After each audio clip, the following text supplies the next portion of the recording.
इन लोगों को वैसे भी कहते हैं ना कि जिनके बीवी बच्चे नहीं होते वो बड़े अच्छे होते हैं। इस समाज में जो अपनी पत्नी को छोड़ता है उसको बड़ी हेय दृष्टि से देखा जाता है। पता नहीं खाते कहाँ से हैं। नमस्कार दोस्तों, आप देख निष्पक्ष दस्तक, मैं हूं राजू यादव। उत्तर प्रदेश सरकार में अगर कर्मचारी अपने घर के बच्चों के लालन पोषण की तनख्वाह बढ़ाने की बात करती है तो उसका कनेक्शन कहाँ जोड़ती है। मंत्री अभी तक कुछ कह रहे थे, अब पुलिस अधिकारी भी कह रहे हैं, उसके लिए बात करूँगा। सपा प्रवक्ता मनोज यादव जी से इस घटना को लेकर कैसे देखिए। देखिए, उत्तर प्रदेश का जो पूरा मौजूदा सत्ता है, प्रशासन है, मंत्री हैं, मुख्यमंत्री हैं, वो पूरी तरीके से उत्तर प्रदेश की जनता के दुश्मन हो चुके हैं और दुश्मनी इस कदर निभा रहे हैं कि शायद मेरे ख्याल से कोई दुश्मन भी दुश्मनी नहीं निभाएगा। उत्तर प्रदेश के गरीब, लेबर, संगठित असंगठित क्षेत्र के मजदूर अगर अपना मानदेय बढ़ाने की बात कर रहे हैं और उसके अगेंस्ट में प्रोटेस्ट कर रहे हैं, पुलिस उन पर लाठियां बरसा रही, वो सड़क जाम कर रहे हैं, वो उस हद तक चले गए कि अब क्या करें, मरने मारने पे स्थितियां आ गई। सरकार बहरी है, उसको सुनाई नहीं पड़ता, आंखों से दिखाई नहीं पड़ता कि लोग परेशान हैं, लोग पलायन की स्थिति में आ गए हैं, लोग शहरों से गांव की तरफ जा रहे हैं। लोगों से पूछो तो कह रहे हैं सिलेंडर नहीं मिल रहा है, सिलेंडर मिल रहा है तो 400 रुपये किलो मिल रहा है। आप कल्पना करो कि एक सिलेंडर जो 14 किलो का आता है वो 400 रुपये के रेट से कितने का सिलेंडर हो गया।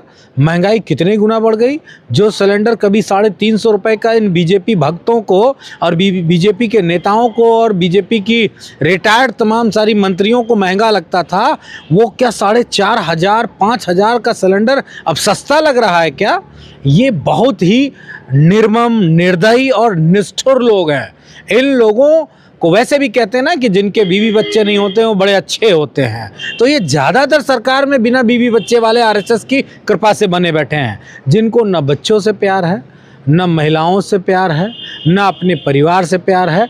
बस इनको ये मालूम है कि वो किसी के यहाँ जाएंगे और अपनी आरएसएस की शाखा लगाएंगे और इनको मुफ्त में भोजन और लिफाफा मिल जाएगा और इनका जीवन चलता रहेगा। खैर, सरकार तो लूट रही है, इसलिए इनको न दिखाई पड़ रहा है, न सुनाई पड़ रहा है और न समझ आ रहा है।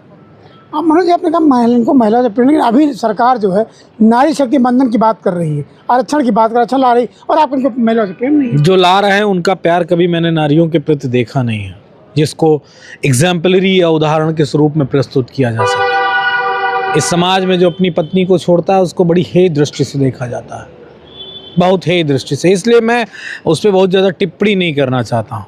लोग कहते हैं राष्ट्र के लिए पत्नी छोड़ दिया तो जाओ गोली खा लो।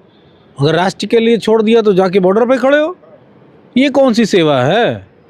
खाओ मेवा और कर रहे हो सेवा, ये कौन सी सेवा है? मैंने तो अपने जीवन में 10 लाख रुपए नहीं देखे एक साथ। कोई 10 लाख का सूट पहनता है? आप कल्पना करके देखो, 8,000 करोड़ के जहाज से उड़ता है। कौन सी सादगी आपको दिख गई देश के महिलाओं का उद्धार करने वाले उस नेता के अंदर? कौन सी सादगी? उस सादगी का मुझे 2-4 उदाहरण बता दो। वो एक जोड़ी चप्पल पहनते हैं, एक जोड़ी जूता पहनते हैं, एक जोड़ी घड़ी पहनते हैं, एक जोड़ी अपनी सिदरी पहनते हैं। ये महिलाओं का उद्धार करने के लिए नहीं आए, ये देश के परिवारों को बर्बाद करने के लिए आए, क्योंकि ये बिना परिवार वाले लोग हैं, बिना परिवार वाले लोग हैं। सरकार कहती है यहाँ की कानूनी व्यवस्था चुस्त दुरुस्त है, फिर जो नोएडा में घटना हुई इस पर सरकार के मंत्री कहते हैं कि पाकिस्तान का हाथ है। अब पुलिस भी कह रही बात, तो इसको कैसे देखेंगे? देखिए, अगर ये एक्सेप्ट कर लेंगे कि जनता अपने हक अधिकार, अपने बच्चों को पालने के लिए इस स्थिति तक आ गई है सड़कों पर कि वो अपनी जान की भी परवाह नहीं कर रही है, तो ये सरकार को गिर जाना चाहिए, सरकार को तुरंत तत्काल बर्खास्त हो जाना चाहिए। इसीलिए पाकिस्तान का एंगल दिखा रहा है। वैसे पाकिस्तान का प्यार इनको बहुत है। दे आर ऑल मतलब मुझे याद पड़ता है कि इधर पिछले 1 2 3 4 5 दशकों में अगर कोई पाकिस्तान गया होगा तो कोई हो सकता है प्रधानमंत्री किसी अंतर्राष्ट्रीय मीटिंग के लिए जाना पड़ा हो उसको।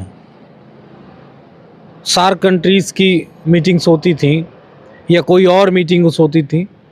2 प्रधानमंत्री ऐसे रहे हैं इस देश में जिनका पिछले 5 दशक में पाकिस्तान प्रेम छुपाए नहीं छुपा है। वो बिना मतलब के पाकिस्तान चले जाते हैं और बिना मतलब के पाकिस्तान लोगों को यहाँ बुला लेते हैं। इसका कोई एक उदाहरण नहीं है। वहाँ की खुफिया एजेंसी को इस देश के प्रधानमंत्री नरेंद्र मोदी ने बेस पे बुला लिया, जो हमारी सुरक्षा एजेंसियों के बेस हैं, आर्मी के बेसेस हैं, वहाँ बुला लिया, दिखा दिया कि देखो ये हमारे बेस हैं, ये लोकेशन है, अगर तुम पाकिस्तान से गोला मारोगे तो हमारा बेस ऐसे उड़ जाएगा। वहाँ की खुफिया एजेंसी को ये किसी ने किया है क्या? वो ठीक है, जासूसी होती है, लोग अपने स्लीपर सेल भेजते हैं, वो अपनी जगह बात हो सकती है, लेकिन लिखा पढ़ी में बुला लेना ये बड़ी बात। और बिना लिखा पढ़ी के प्रधानमंत्री पाकिस्तान चला जाए ये भी बड़ी बात है। तो दे लव पाकिस्तान, दे मतलब समझते हैं ना, भाजपाई संगी साथियों को पाकिस्तान से बहुत प्यार है। मैं तो, मुझे याद है कि जब कभी कोई सवाल पूछता है तो मैं पाकिस्तान का नाम लेता हूँ, क्योंकि पाकिस्तान भारत का वेलविशर नहीं है, वो अलग बात, कभी हमारा पार्ट था, वो हमेशा भारत का नुकसान करता है। लेकिन ये सुबह जगने से जैसे जगते हैं वैसे नाम पाकिस्तान का लेते हैं, टीवी पे आते हैं तब पाकिस्तान बोलते हैं, भाषण में तब पाकिस्तान का नाम लेते हैं, सोते हैं तब भी रात को पाकिस्तान पर लेते हैं, और जब फोनिया पे बात होती है इनकी तब भी पाकिस्तान वालों से होती है।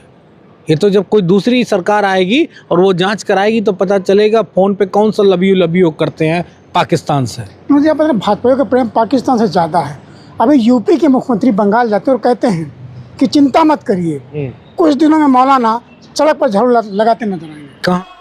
आज मैं आप सबसे यही कहने के लिए आया हूं, मैं आपसे एक ही बात कहने के लिए आया हूं, आप चिंता मत करिए। टीएमसी के गुंडे क्या कह रहे हैं, भयभीत मत होइए। कोई माफिया क्या कह रहा है, उससे भयभीत होने की आवश्यकता नहीं। कोई मौलाना क्या बक रहा है, उससे चिंता करने की आवश्यकता नहीं। आने दीजिए डबल इंजन की बीजेपी की सरकार को, ये सभी आपकी चाटुकारिता करते हुए दिखाई देंगे। आपके लिए बंगाल की सड़कों पर झाड़ू लगाते हुए दिखाई देंगे ये सभी लोग। कहाँ पे? पश्चिम बंगाल में। नहीं, मेरे ख्याल से गोरखपुर की बात कर रहा है, क्योंकि उनको अब गोरखपुर जाना है, इसलिए वहाँ पे हो सकता है उनका कोई मित्र हो मौलाना जिससे वो झाड़ू लगवाएंगे, क्योंकि अत्याचार तो सदा ही करते आए हैं। उत्तर प्रदेश में तो लगवा नहीं पाए, वहाँ लगवाएंगे। और इनको ये भी पता है, मैंने तो आंकड़े पढ़ लिए, भारत सरकार के आंकड़े, जब यूपीए की सरकार थी तो घुसपैठिए अगर बांग्लादेश से आते तो बड़ी तादाद में हर साल हमारी सुरक्षा एजेंसियां मुस्तैद होकर हजार कई हजार घुसपैठियों को वापस भेजते थे। आप जानते हैं कितने भेजे जा रहे हैं? कभी 50, कभी 10, कभी 20 आ रहे हैं बांग्लादेश से घुसपैठी। ये बात मैं नहीं कह रहा हूँ, ये भारत के मौजूदा सरकार कह रही है। वो खुद प्रधानमंत्री, गृह मंत्री, मुख्यमंत्री, मंत्री सब कह रहे हैं कि बहुत घुसपैठ हो रहा है, घुसपैठी आ रहा है, लेकिन वो भेजे पकड़ के कहीं 50, कहीं 20, कहीं 26। ये भारत सरकार का आंकड़ा, ये मेरा आंकड़ा नहीं है। तो आप कल्पना करो कि किसको घुसपैठियों से प्यार है और कौन घुसपैठियों को भारत में रहने देना चाहता। वो यही है, पश्चिमी उस पाकिस्तान को छोड़ पूर्वी पाकिस्तान से भी बहुत प्यार है इनको, इसीलिए घुसपैठियों को अंदर कर रहा है, क्योंकि वहाँ ममता जी की सुरक्षा थोड़ी नहीं है, हाँ सुरक्षा तो भारत सरकार की है।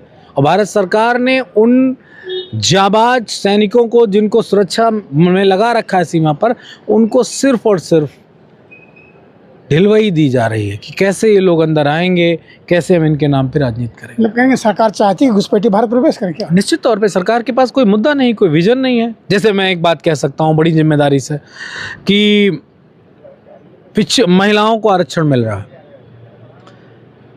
और पूरा विपक्ष ये कह रहा है कि पिछड़ी महिलाओं और मुस्लिम महिलाओं को भी आरक्षण मिले, दलितों को है, एसटी को है। कौन प्रधानमंत्री है इस वक्त, आप अपने मुंह से बताओ? नरेंद्र मोदी। किस वर्ग से आते हैं? पिछड़ी जाति से। पिछड़ी जाति का प्रधानमंत्री अपने ही पिछड़े वर्ग की महिलाओं को आरक्षण नहीं देना चाहता है। लोकसभा में, विधानसभाओं में, राज्यसभा में, विधान परिषद में। तो पिछड़ों का दुश्मन कौन है? नरेंद्र मोदी। ये बड़े उल्टे किस्म के लोग हैं। वैसे इनको हर चीज़ उल्टी पसंद है, मैं ज़्यादा नाम नहीं लूँगा ना, वो समझ भी जाएंगे कि उनको उल्टा क्या क्या पसंद है। ये सब बहुत बैक बिचिंग करने वाले लोग हैं और सब कुछ ये उल्टा ही पसंद करते हैं, पता नहीं खाते कहाँ से हैं। ये थे मनोज यादव जी सपा प्रमुख। इन्होंने कहा कि भाजपा के लोग पता नहीं खाते कहाँ से, और इन्होंने कहा कि सोते जागते भाजपा को सपने में पाकिस्तान नज़र आता है। स्थिति क्या है आप खुद समझ सकते हैं। राजू यादव, निष्पक्ष दस्तक, लखनऊ।